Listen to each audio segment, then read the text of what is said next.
Bonjour. Alors là, tel que vous me voyez, je suis une molécule biologique, chimique, et j'ai décidé de m'appeler Desmos.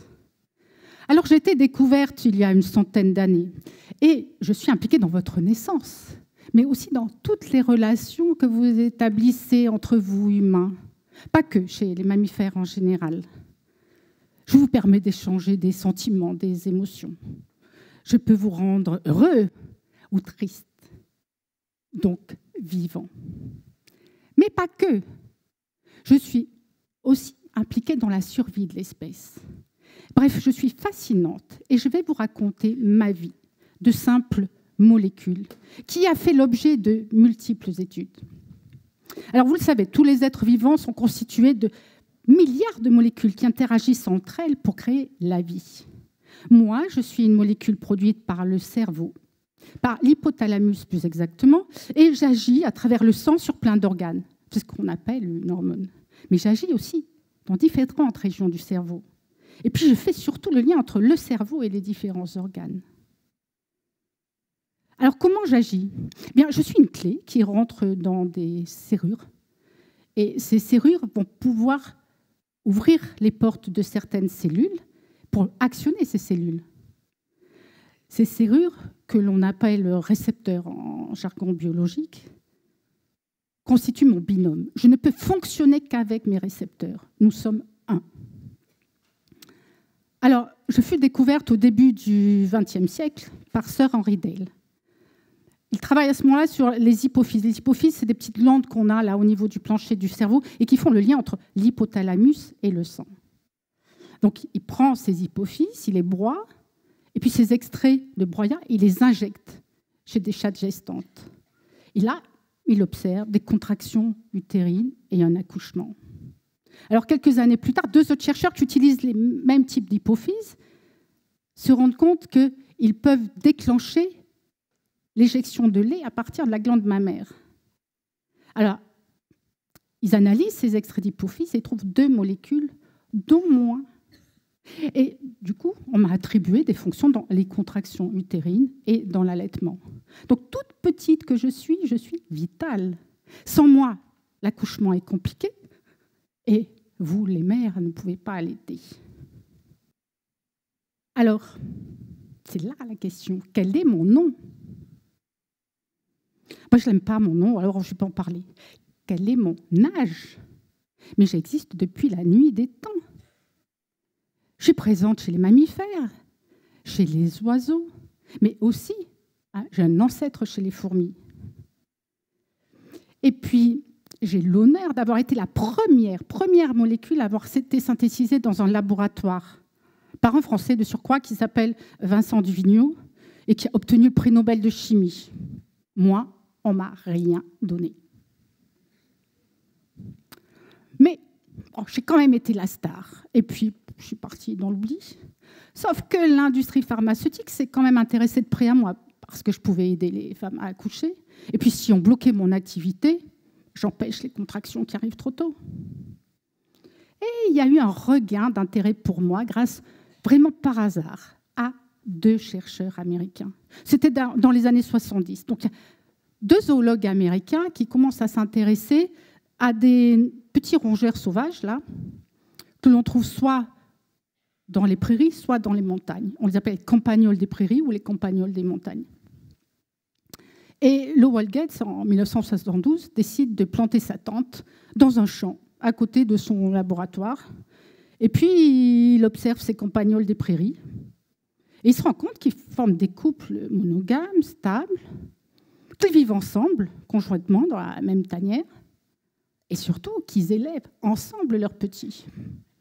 Alors il en parle à sa collègue Sue Carter.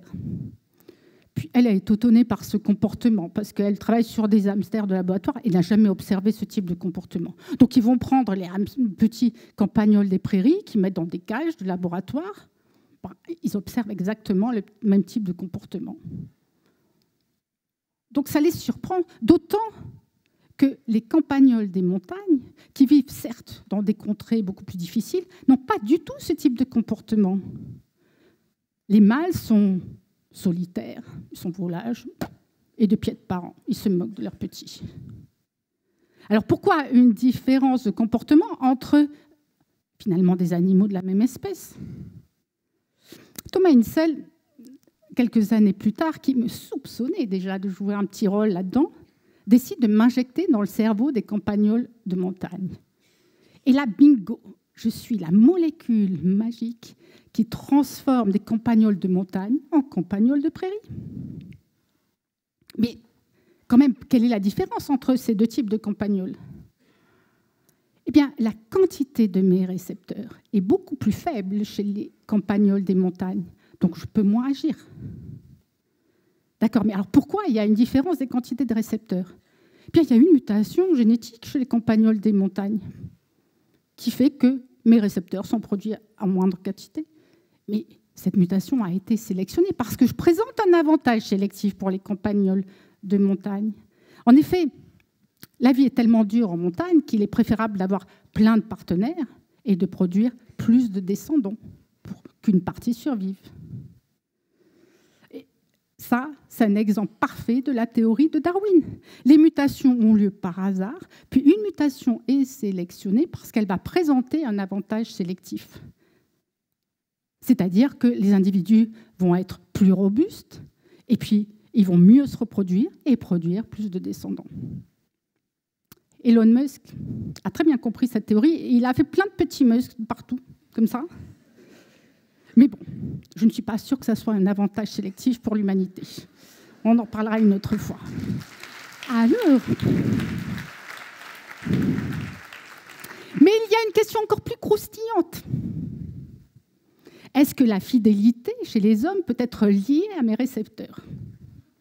Eh bien, imaginez-vous que des Suédois ont pris cette question très au sérieux. Et ils ont étudié 550 hommes. Et ils ont pu mettre en évidence une corrélation entre la quantité de mes récepteurs là, dans le cerveau et la fidélité déclarée. Donc il semblerait qu'au plus les hommes sont infidèles, au moins il y a de mes récepteurs. Et bien sûr, l'opposé. Et encore mieux, ils ont établi une corrélation entre la perception, on va dire, des problèmes du couple et la quantité de mes récepteurs. Bon, là, je pense qu'il y a quand même beaucoup à creuser encore. Et si vous pensez que je vais résoudre vos problèmes de couple et tout le reste, non. Ça, c'est fini. Cela étant, il y a eu quand même plus de 30 000 publications qui mettent en avant le rôle que je joue dans l'attachement des êtres vivants. Alors, ces études sur les campagnols ont continué, bien sûr. Puis, il y a eu d'autres études qui ont été faites sur plein de mammifères pour comprendre comment et quand j'agis. Et surtout, si je pouvais être un remède à certaines maladies ou alors améliorer le bien-être et le bonheur de tous, pourquoi pas. Alors, je vais vous présenter quelques situations dans lesquelles je joue un rôle comme ça, dans l'attachement. Vous êtes dans un parc ou dans un supermarché avec votre enfant qui a 2-3 ans. Puis vous rencontrez une copine, donc vous commencez à discuter. Pendant ce temps, l'enfant s'éloigne. Puis soudain, bien, vous ne voyez plus votre enfant. Alors vous stressez, vous paniquez, vous l'appelez. Votre enfant, lui, ne vous voit plus non plus. Donc il va pleurer, il va émettre des cris. Eh bien, cette situation qui est universelle et banale, on peut la recréer dans un laboratoire. Prenez une souris, prenez son souriceau, vous l'isolez. Il ne voit plus sa mère. Il émet des cris d'appel, normal. Eh bien, les cris d'appel de son souriceau, et uniquement de son souriceau, vont permettre à la mère de retrouver son petit, parce que ces cris d'appel vont activer une région spécifique du cerveau chez la maman et déclencher ce comportement maternel. Alors, qu'est-ce qu'ont fait les chercheurs? Ils ont dit, on va inactiver les récepteurs dans la région du cerveau de la maman et voir ce qui se passe. Alors à ce moment-là, la maman, le souriceau, elle s'en fout un petit peu. Elle ne va plus aller chercher sa progéniture. Alors, de manière intéressante et complémentaire, je suis aussi responsable des cris du souriceau isolé de sa maman. Et pareil, si les chercheurs bloquent mes récepteurs chez le souriceau, eh bien, une fois qu'il est isolé, il n'appelle plus sa maman. Alors, Alors, vous avez peut-être aussi, de temps en temps, regardé des films animaliers. Et si vous ne le faites pas, je vous conseille de le faire parce que, franchement, ils sont de très bonne qualité. Le comportement des animaux est très bien observé et filmé. Alors, peut-être que vous avez vu des reportages sur les empereurs manchots. Vous savez, ils vivent sur la banquise, en terre d'Adélie, donc des contrées extrêmement froides. Et bien, malgré le froid, de toute façon, les petits naissent l'hiver. Et ce sont les mâles, souvent, qui couvent les œufs. Et comme il fait très froid, ils sont regroupés. Il y a des milliers d'individus qui sont regroupés comme ça. Et puis, les œufs éclosent et les mères doivent retrouver leurs petits. Eh bien, chaque mère reconnaît le cri de son oisillon et peut le retrouver ainsi parmi des milliers d'oisillons qui crient. Alors, comment ça marche? Quel est le comportement? Qu'est-ce qui a induit une mère à reconnaître son petit? Bien, je suis quand même la bonne candidate pour ça. Pourquoi? Parce que je joue un rôle dans le chant des oiseaux, mais aussi dans la reconnaissance du chant des autres oiseaux. Alors, certes, il reste à le démontrer.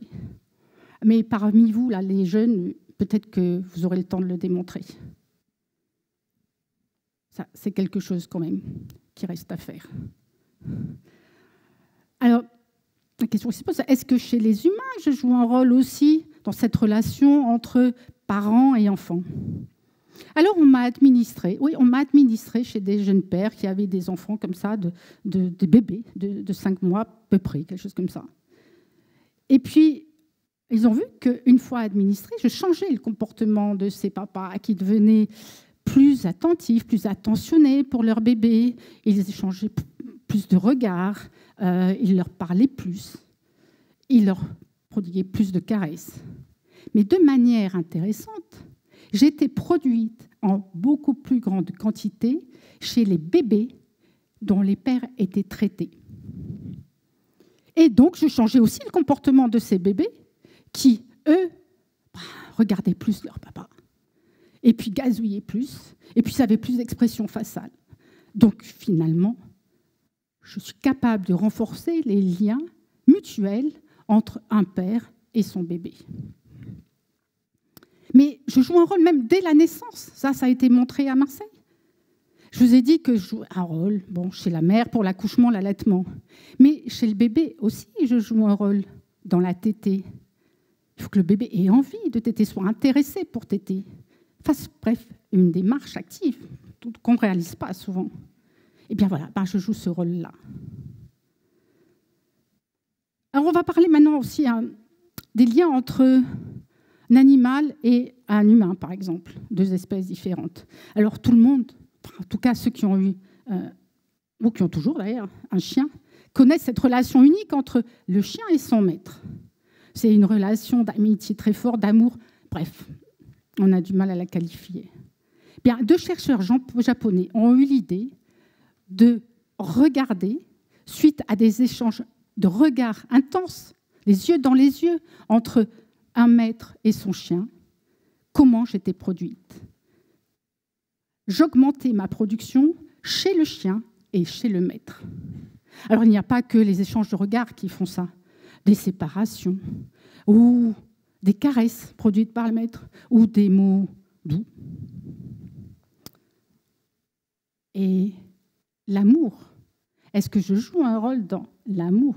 Bien oui, dans les relations amoureuses. Les relations amoureuses, c'est d'abord des échanges de regards. Et puis des mots doux, ça, on en a eu plein. Et puis des caresses. Et puis je joue aussi un rôle dans l'acte sexuel, car je permets d'augmenter le plaisir. Donc finalement, un peu dans la reproduction quand même. Alors, est-ce que la relation amoureuse n'est que de la chimie? Si c'était ça, franchement, il y aurait encore beaucoup d'études à faire. Alors, est-ce que je suis là simplement pour créer des émotions, des sentiments? Mais non, j'existe depuis des milliers d'années. Parce que j'ai un rôle important dans l'attachement et que cet attachement, il est vital. Et ça, vous les humains, vous l'oubliez. Alors, vous prenez une meute de loup, par exemple. Donc, la louve va allaiter son bébé. Je suis là. Et puis, je suis aussi chez le bébé, puisqu'il va téter sa maman. Et puis, les bébés grandissent, et il va y avoir des interactions entre frères et sœurs, et je suis là. Puis après, il va y avoir des interactions avec les autres membres de la meute. Je suis là. Et cette cohésion sociale, elle est très très forte dans une meute de loups. Elle est très forte, et il y a aussi une hiérarchie qui va s'établir. Et cette hiérarchie, elle est nécessaire. Par exemple, pour chasser. S'ils veulent ramener une proie, il faut qu'ils soient organisés. Donc, il faut établir une hiérarchie. Puis, une fois la proie obtenue, tout le monde va se nourrir. C'est le festin. Et je suis encore là. Et puis finalement, un loup adulte, une louve vont se rencontrer, s'accoupler, et je suis encore là. Alors, vous avez peut-être deviné finalement qui je suis. On va en parler. Est-ce que je suis la seule à agir ainsi? Mais non. Je suis en haut de l'affiche parce que je suis la plus connue, la plus médiatisée. Mais il y a des dizaines, voire des centaines encore inconnues de molécules qui peuvent jouer ce rôle-là. Mais moi, mon nom, je pense que beaucoup d'entre vous le connaissent. Et alors, pour ceux qui ne le connaissent pas encore, on va faire une charade. Alors, mon premier constitue mon squelette. Les lycéens, ils étaient meilleurs que vous, hein, ça je vous le dis. Mon deuxième sert à couper le bois. Mon troisième, c'est l'opposé du tard. Mon quatrième, finalement, c'est mon deuxième. Et mon dernier, c'est le savoir-faire de tout marin. Je suis l'ocytocine. Alors pourquoi j'aime pas ce nom? Parce qu'il vient du grec qui veut dire ocytokos, et surtout qui veut dire accouchement rapide. Alors certes, on m'a découverte comme ça, mais je suis beaucoup plus que ça. Je remplis plein de fonctions. Mais la fonction que je trouve la plus importante et intéressante, c'est l'attachement. Et en grec, ça se dit desmos. Donc, à bientôt. Et puis, quand vous vous embrasserez, pensez à moi.